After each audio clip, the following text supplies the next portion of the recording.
Welcome to my first Faceless YouTube channel. Hello friends. ഒരിക്കൽ പോലും YouTube channel തുടങ്ങണമെന്നോ ഒരു social മീഡിയയിലെങ്കിലും മുഖം കാണിക്കണമെന്ന ആഗ്രഹമോ തീരെയില്ലാത്ത എൻ്റെ കഥ ഞാൻ പറയട്ടെ. കേൾക്കാൻ തയ്യാറാണോ? എങ്കിൽ കൂടെ പോകുന്നുള്ളൂ.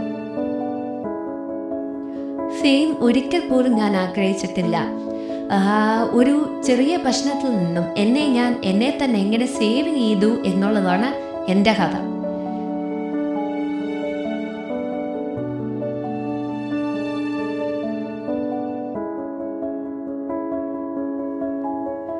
ആഫ്റ്റർ ഗിവിങ് ബർത്ത് കംപ്ലീറ്റ്ലി ഞാൻ ലോസ്റ്റായി. ഒരു പോസ്റ്റ്മോർട്ടം ഡിപ്രഷൻ്റെ പടിമുഴയിലേക്ക് വീഴാൻ പോകുന്ന എനിക്ക് എന്തെങ്കിലും ചെയ്യണമെന്നോ അല്ലെങ്കിൽ എന്ത് ചെയ്യണമെന്ന് തന്നെ എനിക്ക് അറിയാൻ പറ്റാണ്ടായിപ്പോയി. ശരിക്കും ഡെലിവറി ആണോ എന്ന് ചോദിച്ചാൽ ഇതിൻ്റെ ആദ്യത്തേതൊന്നുമല്ല, രണ്ടാമത്തേതാണ്. പക്ഷേ ആദ്യത്തേതിൽ ഞാൻ ഒന്നുമേ അറിഞ്ഞിട്ടുണ്ടായിരുന്നില്ല. പക്ഷേ രണ്ടാമത്തെ തന്നെ എന്താ പറയുന്നത്, അത് ഹിറ്റ്. അത് ശരിക്കും പറയുന്നത് പോസ്റ്റ്മോർട്ടം എന്നൊക്കെ നമ്മൾ കേട്ടിട്ടേ ഉണ്ടായിരുന്നുള്ളൂ. എന്നാൽ ഇപ്പോൾ അത് നമുക്ക് റിയൽ ലൈഫിൽ അത് വന്നപ്പോഴാണ് it's hit me hard than I expected. So ഒരിക്കലും എന്താ പറയുക, അതിൽ നിന്നൊരു മോചനം എനിക്ക് വേണമായിരുന്നു. അങ്ങനെയാണ് ഞാൻ ഒരുപാട് റിസർച്ച് ചെയ്ത് കണ്ട്, അതായത് ഇങ്ങനെ ആ സമയത്തൊക്കെ ഞാൻ എന്നെ യൂട്യൂബ് ഷോർട്സുകളെയായിരുന്നു ഡിപ്പെൻഡ് ചെയ്തുകൊണ്ടിരുന്നത്. സോ അങ്ങനെ സ്ക്രോൾ ചെയ്ത് നോക്കുമ്പോഴൊക്കെ എപ്പോഴും എൻ്റെ മനസ്സിൽ ഒരു ചിന്ത വന്നു, എന്തുകൊണ്ട് എനിക്കൊരു വീഡിയോ ചെയ്തുകൂടാ എന്ന്. അങ്ങനെ ഞാൻ പെട്ടെന്ന് ഒന്നും തന്നെ ആലോചിച്ചില്ല, പെട്ടെന്ന് തന്നെ എൻ്റെ ഫോൺ എടുക്കുന്നു, ഞാൻ റിസർച്ച് ചെയ്യുന്നു, എങ്ങനെയാണ് എഡിറ്റിംഗ് എന്ന് നോക്കുന്നു, എങ്ങനെയാണ് ഓരോ കാര്യങ്ങൾ ഐഡിയാസ് കൊണ്ടുവരേണ്ടത്, എഡിറ്റിംഗ് ചെയ്യേണ്ടത്, അല്ലെങ്കിൽ മ്യൂസിക് അതിൽ ഓഡിയോ എങ്ങനെ ആഡ് ചെയ്യണം, അല്ലെങ്കിൽ ഓരോ പിൻ കാര്യങ്ങൾ പോയിന്റ് ടു പോയിന്റ് കാര്യങ്ങൾ എങ്ങനെ ചെയ്യണം എന്ന് ഞാൻ പഠിക്കാൻ തുടങ്ങി. ഒരിക്കലും ഞാനൊരു പെർഫെക്ഷനിസ്റ്റോ ഒന്നുമല്ല.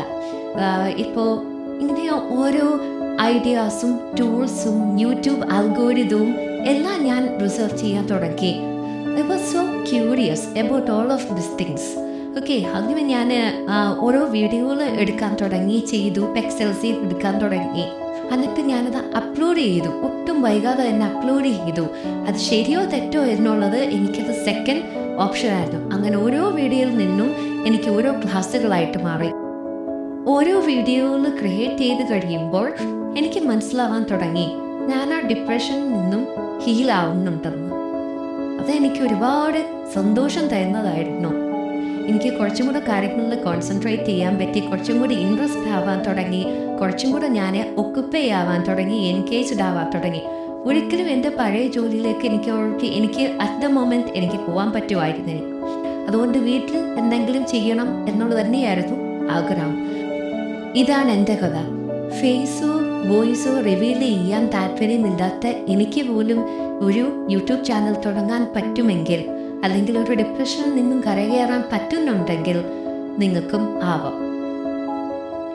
മോം ആൻഡ് മോൻസ് ക്രിയേഷൻ എന്ന് പറയുന്ന ഈ ചാനലിൻ്റെ കണ്ടന്റും ഉദ്ദേശവും എന്താണെന്നറിയുവാൻ നെക്സ്റ്റ് വീഡിയോ കാണുക.